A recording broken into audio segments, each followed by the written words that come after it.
একটা ট্রেন্ড আসার পর থেকে আস্তে আস্তে বিভিন্ন দিকে সেলিব্রেশনের মুড। জলপাইগুড়ি একবার দেখা যাক জলপাইগুড়ির ছবি, যা ট্রেন্ড সেই ট্রেন্ড অনুযায়ী বিজেপি অনেকটাই এগিয়ে রয়েছে। সেলিব্রেশনের মুড। বহরমপুরের ছবি, এ ছবি দেখছেন, জলপাইগুড়ির ছবি দেখাবো। জলপাইগুড়িতে 7টির মধ্যে থেকে 7টি আসনেই বিজেপি লিড করছে। কত মার্জিন? শান্তনু রয়েছে আমার সঙ্গে, বলতে পারবে মার্জিন কত এবং কত রাউন্ড গণনা শেষ হয়েছে এখনো পর্যন্ত? দেখো, এখনো পর্যন্ত কিন্তু পঞ্চম রাউন্ডের গণনা শেষ হয়েছে। তাতেই দেখা যাচ্ছে যে বিভিন্ন কেন্দ্রে কিন্তু কোনো কেন্দ্রে 10,000, কোনো কেন্দ্রে 12,000 ভোটে এগিয়ে রয়েছেন বিজেপি প্রার্থীরা। যেরকমই ধূপগুড়ি বিধানসভা কেন্দ্রের কথাই ধরা যাক, সেখানকার যিনি প্রার্থী রয়েছেন বিজেপি প্রার্থী নরেশ রায়, প্রতিদ্বন্দ্বী তৃণমূল প্রার্থীর তুলনায় 12,000 বেশি ভোটে তিনি কিন্তু এগিয়ে রয়েছেন। অন্যদিকে রাজগঞ্জ বিধানসভা, যেখানে হেভিওয়েট বলা যেতে পারে যে স্বপ্না বর্মন, যিনি এশিয়াডে সোনাজয়ী, তাকে প্রার্থী করেছিল তৃণমূল কংগ্রেস, তিনি রাজগঞ্জ বিধানসভা আসন থেকে লড়াই করছিলেন। কিন্তু দেখা যাচ্ছে যে প্রতি রাউন্ডে তিনি পিছিয়ে পড়ছিলেন। ইতিমধ্যে কিন্তু 10,000-এর বেশি ভোটে তিনি পিছিয়ে রয়েছেন। তার কেন্দ্রে দীনেশ সরকার, তিনি প্রতিদ্বন্দ্বী বিজেপি প্রার্থী, তিনি কিন্তু এগিয়ে রয়েছেন স্বপ্না বর্মনের তুলনায়। অন্যদিকে জলপাইগুড়ি সদর বিধানসভা, ময়নাগুড়ি বিধানসভা থেকে শুরু করে প্রতিটি বিধানসভা আসনে, অর্থাৎ জলপাইগুড়ি 7টি বিধানসভা আসনেই কিন্তু বিজেপি প্রার্থীরাই এগিয়ে রয়েছে। এবং কোথাও যেরকম ময়নাগুড়ি বিধানসভা আসনে কিন্তু 10,000-এর বেশি ভোটে এগিয়ে রয়েছেন বিজেপি প্রার্থী ডালিম চন্দ্র রায়, এবং তিনি প্রতিদ্বন্দ্বী রামমোহন রায়ের তুলনায় 13,000-এর মতন ভোটের কিন্তু তিনি এগিয়ে রয়েছেন বলে খবর। ইতিমধ্যেই কিন্তু বিভিন্ন জায়গায় কিন্তু আমরা উল্লাসের ছবি দেখতে পাচ্ছি। বিশেষ করে বিজেপি তাবুতে তৃতীয় রাউন্ডের গণনার পর থেকে দেখতে পাচ্ছি আবিরে রাঙা হয়েছে গোটা তাবু, এবং পাশাপাশি অন্যদিকে যেরকম তৃণমূলের তাবু রয়েছেন, সেখানে দেখা যাচ্ছে যে কিছুটা ভিড় ফাঁকা হচ্ছে। সকাল থেকে যেরকম আমরা ভিড় দেখতে লক্ষ্য করছিলাম, সেই ভিড় কিন্তু কিছুটা কমছে। কারণ পঞ্চম রাউন্ডের গণনার পর যেভাবে এগিয়ে রয়েছে প্রতিটা কেন্দ্রে বিজেপি প্রার্থীরা, তাতে দেখা যাচ্ছে যে একদিকে বিজেপির তাবুতে যেরকম উল্লাসের পঞ্চম রাউন্ডের পর ভালোই মার্জিনে বিজেপি প্রার্থীরা এগিয়ে রয়েছেন জলপাইগুড়ির 7টি আসনেই। অর্থাৎ জলপাইগুড়ির এই 7টি আসনেও বিজেপির ঝুলিতে যেতে চলেছে বলে তারা নিশ্চিত। তাদের মধ্যে সেলিব্রেশন। এবার দক্ষিণবঙ্গে আসা যাক। দক্ষিণবঙ্গ, উত্তর 24 পরগনা সবচেয়ে বড় জেলা, সবচেয়ে বেশি বিধানসভা আসন উত্তর 24 পরগনায় 33টির মধ্যে থেকে 18টিতে লিড নিয়েছে বিজেপি, 14টিতে তৃণমূলের লিড। অত্যন্ত তাৎপর্যপূর্ণ এই উত্তর 24 পরগনার 33টির মধ্যে থেকে 18টিতে বিজেপির লিড। বারাসাত থেকে জিয়াউল রয়েছেন আমার সঙ্গে, কাউন্টিং সেন্টারের বাইরে থেকে। জিয়াউল, কত রাউন্ড গণনা হলো এখনো পর্যন্ত?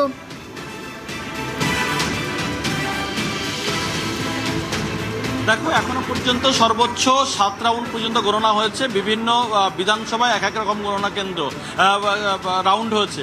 কিন্তু এই মুহূর্তে যে বিজেপির যে ট্রেনটা, এর আগেও তোমার সঙ্গে কথা হচ্ছিল, যে ট্রেনটা উঠেছিল, অর্থাৎ সেখান থেকে কিন্তু কিছুটা হলেও দেখা যাচ্ছে আমডাঙ্গা বিধানসভা, যেখানে বিজেপি প্রার্থী প্রায় 5,000 ভোটে এগিয়েছিল, সেখানে কিন্তু অনেকটাই কমে, অর্থাৎ তৃণমূল কংগ্রেস প্রার্থী কাসেম সিদ্দিকী, তিনি কিন্তু আবার প্রায় 7,000-এর কাছাকাছি ভোটে এগিয়ে গেছে।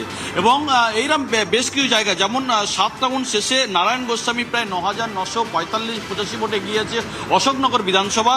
আমডাঙ্গা বিধানসভা তোমাকে বললাম প্রায় 6,599 ভোটে কিন্তু এগিয়ে রয়েছে কাসেম সিদ্দিকী। 6 রাউন্ড শেষে জ্যোতিপ্রিয় মল্লিক মাত্র 921 ভোটে এগিয়ে রয়েছে। দেগঙ্গা বিধানসভা, সেখানে কিন্তু 7 রাউন্ড শেষে 11,442 ভোটে এগিয়ে রয়েছে। 3 রাউন্ড শেষে মধ্যমগ্রামের যে তৃণমূল কংগ্রেস প্রার্থী, তিনি কিন্তু 4,651 ভোটে এগিয়ে রয়েছে। এবং সর্বশেষ বারাসাত প্রায় 7,500, প্রায় 4th রাউন্ডে 7,500 ভোটে এগিয়ে রয়েছে। তুমি যেটা বলছিলে, প্রায় 18টির কাছাকাছি কিন্তু বিজেপি এগিয়েছিল, সেটা কিন্তু, এবং 14টা এগিয়েছিল তৃণমূল কংগ্রেস, সেটা কিন্তু, অর্থাৎ তৃণমূল কংগ্রেস কিন্তু একাধিক বিধানসভায় দেখা যাচ্ছে সেগুলো কিন্তু তাদের ট্রেন্ড কিন্তু উঠছে, অর্থাৎ তারা কিন্তু এগিয়ে যাচ্ছে। এবং বিজেপির কিন্তু অনেক বিধানসভায় তারা কিন্তু সেখান থেকে যে 18 থেকে কমে কমে এখনো প্রায় না হলেও 13টা চলে এসছে। ফলে 13টা জায়গায় কিন্তু এই মুহূর্তে বিজেপি এগিয়ে রয়েছে বিধানসভা, 33টা বিধানসভার মধ্যে। বাকি কিন্তু এগিয়ে রয়েছে হচ্ছে তৃণমূল কংগ্রেস। ফলে যত সময় গড়াচ্ছে, ফলে যত রাউন্ড গড়াচ্ছে, ততই কিন্তু তৃণমূল কংগ্রেসের অর্থাৎ প্রার্থীরা, তারা যে গণনা কেন্দ্র 7 থেকে 8 রাউন্ডে গিয়ে কিন্তু সেখানে গিয়ে আস্তে আস্তে তৃণমূল কংগ্রেসের প্রার্থীরা কিন্তু তারা লিড, অর্থাৎ সংখ্যা কিন্তু ইতিমধ্যেই বাড়ছে।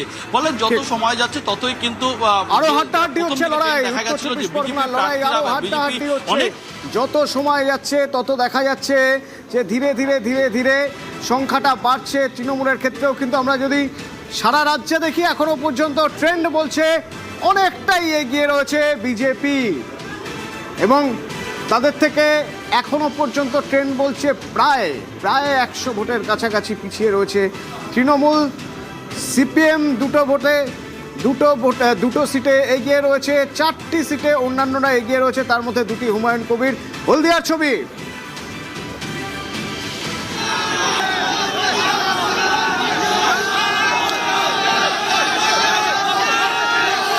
হলদিয়া, এখানে নন্দীগ্রামের ভোট কাউন্ট হয়েছে। অর্ণব আছে এখান থেকে সরাসরি আমার সঙ্গে। অর্ণব, আজ সকালে রঙিন ছবি দেখছিলাম, কোথাও গেরুয়া, কোথাও সবুজ, কোথাও নীল পাঞ্জাবিতে তারা এসেছেন। এখন গেরুয়ার আধিক্য ভোটের ফলের প্রতিফলন বলা যেতে পারে।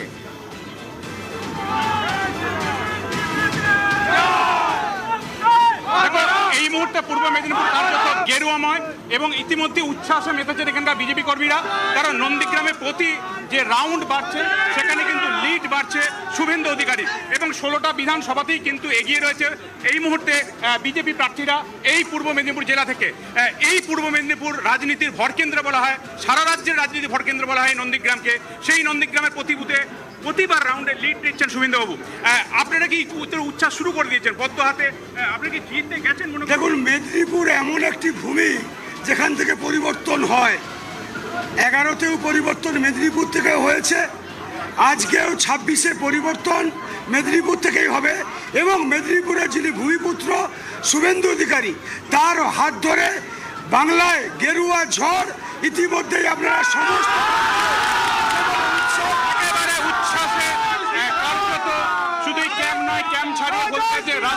রাস্তা পর্যন্ত কিন্তু বিজেপি কর্মসমর্থকদের মধ্যে কার্যত তাদের 15 বছরের যে দীর্ঘ অপেক্ষা, সেই অপেক্ষা শেষে তাদের এই জয়, এবং সেই জয় শুধুমাত্র নন্দীগ্রামের মধ্যে সীমাবদ্ধ থাকবে না, তা গোটা রাজ্য জুড়ে গেরুয়াময় হয়েছে। তাতে তারা উচ্চ এবং একই সঙ্গে কিন্তু ইতিমধ্যে বেরোতে শুরু করেছে।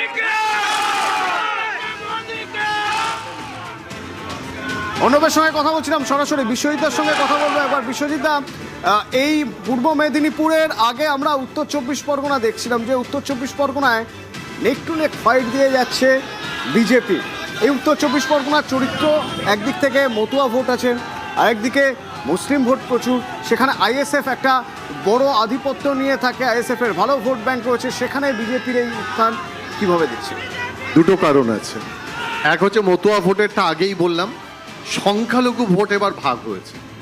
সংখ্যালঘু ভোট যখনই কনসেন্ট্রেটেড হবে সেটা তৃণমূল কংগ্রেসের পক্ষে যাচ্ছিল। তুমি উত্তর 24 পরগনার আগের পরিসংখ্যানটা 21-এরটার সঙ্গে এই যে পার্থক্য দেখছো, এখানে আইএসএফ তো আগেও ছিল, আইএসএফ ছাড়াও কংগ্রেস এবং সিপিএম তারা কিন্তু একদম নির্দিষ্ট তাদের যে ভোট পার্সেন্টেজটা সেটা ধরে রাখছে। আর অ্যান্টি ইনকামবেন্সির কথা বলছিলে, সেটা পুরো রাজ্যেই কিন্তু অ্যান্টি ইনকামবেন্সি কাজ করছে। তার কারণ দুটো ইস্যুকে মাথায় রাখতে হবে। দেখো, সে ন্যারেটিভস তৈরি হলো আইনের ব্যাপার আলাদা। যেটা আরজি করের ঘটনা ঘটলো, সিবিআই তার তদন্ত করলো, আইনের পথে হলো, সুপ্রিম কোর্ট বলল, কিন্তু সাধারণ মানুষ এত রাস্তায় বেরিয়েছিল, তাদের সেই ন্যারেটিভসটা কি মোছা সম্ভব হয়েছে? আর দ্বিতীয়ত, চাকরি দুর্নীতির ক্ষেত্রেও দেখা গেল সুপ্রিম কোর্ট একটা রায় দিয়েছে, কিন্তু সাধারণ মানুষ, একেবারে প্রান্তিক মানুষ, তারা কি বুঝছে? তারা আইনের কথা বোঝে না।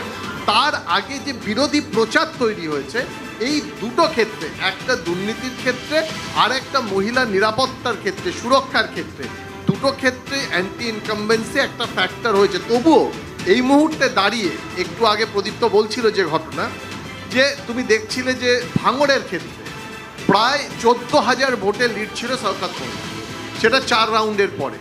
6 রাউন্ডের পরে দেখা যাচ্ছে এখন লিড রয়েছে নওশাদ সিদ্দিকী, এবং তার লিডটা প্রায় 2-2.5 এই যে ক্লোজ ফাইট উত্তর 24 পরগনায়, একটু আগে রিপোর্টার যে বলছিলেন প্রতিনিধি, যে 2টো রাউন্ড পরে এখনই অনেকগুলোতে আবার তৃণমূল কংগ্রেস এগিয়ে আসছে। আমার একদম পরিষ্কার বিশ্লেষণ যে এগিয়ে পিছিয়ে যাই যাক, এই যে গ্যাপটা তৈরি হয়েছে, এটা কিন্তু আর রাত পর্যন্ত মেটানো সম্ভব না। অর্থাৎ সরকার গঠন করার দিকে বিজেপি এগিয়ে গেছে, হয়তো মার্জিনের দিকে এর কিছু বাড়বে এবং বিজেপির কিছু কমবে, অথবা উল্টোটাও হতে পারে। কিন্তু এই মুহূর্তে দাঁড়িয়ে ট্রেন্ড বলো বা যে অ্যান্টি ইনকামবেন্সি ফ্যাক্টরটা বলছিলাম পুরো রাজ্যে, সেটা বিজেপির ফেভার।